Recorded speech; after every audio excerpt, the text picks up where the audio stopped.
The plains did not sleep that night. They only pretended to. Moonlight spilled thin and pale across the open land, turning the dust into silver ash and the tall grass into a sea of whispering knives. The wind moved low and deliberate, dragging old memories along the ground. Hoofbeats, gun smoke, cries that never reached town. Out here, the land kept secrets better than people ever could. The ranch sat alone against the horizon, a dark sprawl of fences, barns, and half-broken promises. Uncle Harlan's place. Everyone within 50 miles knew the name. Not because he was rich, not because he was fair, but because nothing good ever lasted long under his roof. Inside the small bunkhouse at the edge of the property, two sisters stood frozen in the dark. Mary's hands shook as she tied the last strap on the canvas satchel. She was the older one, 20, maybe 21 if you believed her, but the night had aged her faster than years ever could. Her eyes kept drifting to the door, then to the window, listening for footsteps that might already be too close. Behind her, Anna held a lantern with the flame turned low. She was only 17, her braids half loose, her face pale but determined. Fear lived in her chest, but it didn't own her anymore. Not tonight. Now, Anna whispered. If we're going, it's now. Mary nodded. No prayers, no last looks. They had already given that place more than it deserved. They slipped outside like ghosts. The ranch breathed around them, wood creaking, horses shifting in the corral, a coyote crying somewhere far off. The smell of dust and manure clung to the air, thick and familiar. Mary had known that smell since she was a child. Tonight, it felt like a hand finally loosening from her throat. They moved fast but careful, skirts hitched, boots silent against packed earth. Every shadow looked like him. Every sound felt like a warning. Uncle Harlan had been drinking again earlier. Mary had seen it in the way his eyes lingered too long, in the way his voice had softened, falsely kind, when he spoke about Anna's future, about arrangements, about how girls owed their keep. That was when Mary knew. This ranch would not let them grow old. They reached the fence line and paused. Beyond it lay nothing but open land and risk. No money, no map, just a direction and a promise they had made each other long ago. We leave together. Or not at all. Mary lifted the wire carefully. Anna slipped under, then reached back, helping her sister through. For one breathless moment they were free. Then a horse snorted behind them. They froze, but it wasn't Uncle Harlan's heavy step that followed. It was lighter, controlled. Someone who moved like the land itself had taught him how. From the shadow of the cottonwoods a man watched. Caleb Reed had been riding since sundown, trailing cattle north for a neighboring ranch. He hadn't planned on stopping. Near Harlan's land, most folks avoided it, but the wind had shifted, and something in his gut told him to slow his horse. That instinct had saved his life more than once. Now it told him to stay quiet. He saw the girls slip through the fence, saw the fear in their posture, the way they kept glancing back. Runaways, not thieves, not lovers chasing freedom, something worse. Caleb's jaw tightened. He knew Harlan's reputation. Everyone did. A man who smiled in town and ruled his land like a tyrant. A man who buried trouble deep and called it order. Caleb turned his horse sideways, blocking its outline against the moon. He waited. Mary and Anna made it 50 yards before the ranch door slammed open. A voice cut through the night. "Mary!" The sound cracked like a whip. Anna gasped. Mary grabbed her hand, and they ran. Behind them, boots hit dirt. Lantern light bounced wildly. Dogs began to bark. Caleb moved. He spurred his horse hard, not toward the girls, but parallel to them, circling wide, kicking up dust, dragging his own tracks deep and obvious toward the south ravine. He leaned low, using his weight to carve false trails, doubling back once, then again, confusing the ground until it told lies. The dogs followed scent, not truth. Lantern light shifted. Shouts echoed. "After them!" Caleb slipped off his horse near a dry wash and led it carefully through water, erasing the last clear signs. He whispered to the animal, steady and calm, then mounted again and rode west, away from the sisters, away from danger, drawing pursuit like a decoy drawn in blood. Minutes stretched, then silence. Caleb waited a long time before circling back. He found the sisters crouched behind a stand of mesquite, shaking, breathless, eyes wide as the sky. Mary had a rock in her hand, ready to fight with whatever she had left. Anna clutched her sister's sleeve like it was the last solid thing in the world. Caleb raised his hand slowly. "I ain't with him," he said quietly. "You're safe." For now. Mary didn't lower the rock. "Why?" He met her eyes. There was no hunger there, no ownership, just weariness and something like respect. "Because some places don't deserve to keep what they're given," he said. The words settled. Anna started to cry then, not loud, not broken, just silent tears cutting lines through dust on her cheeks. Caleb glanced toward the ranch. "You can't stay near here. Come daylight, he'll search hard." Mary swallowed. "We don't have anywhere else." Caleb nodded once. "Then you do now."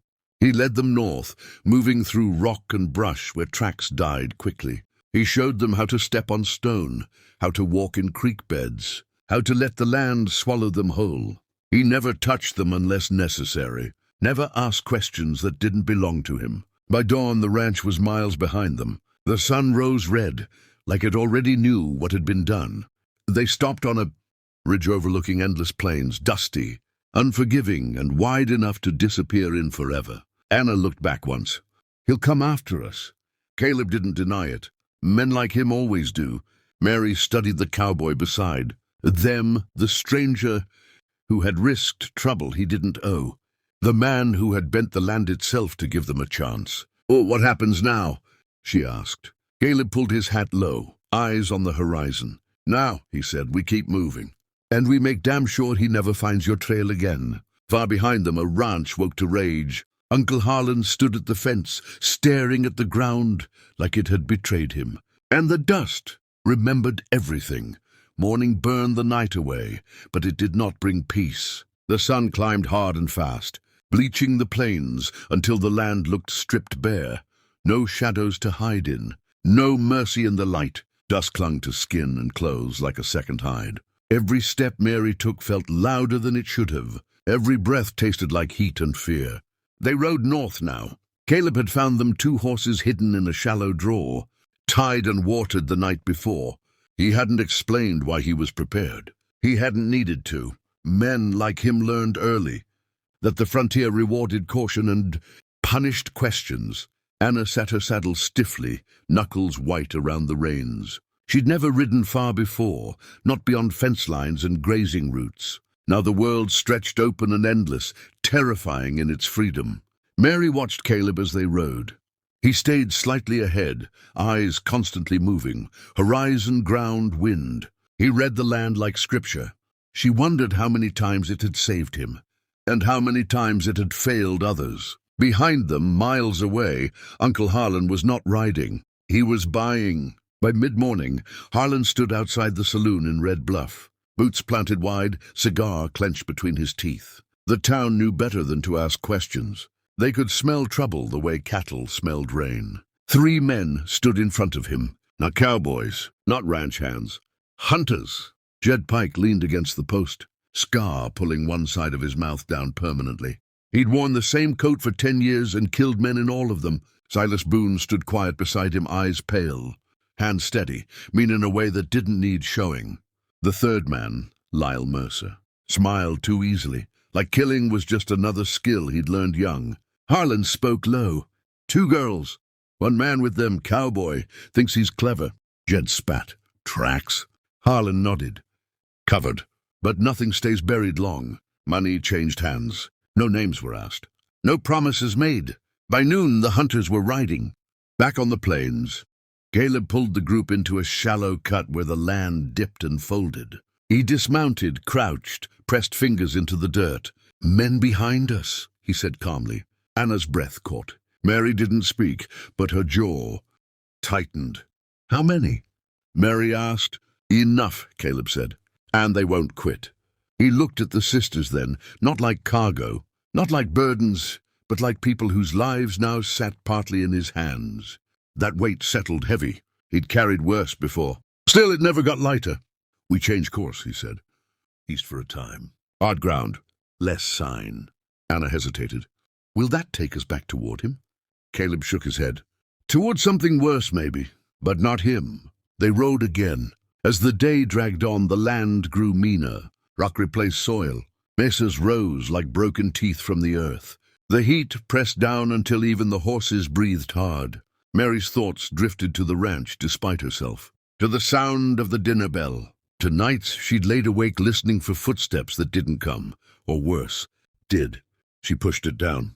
Survival left no room for memory. They stopped near dusk in a narrow canyon, the walls high enough to block the wind. Caleb built no fire. He shared water carefully, rationed, precise.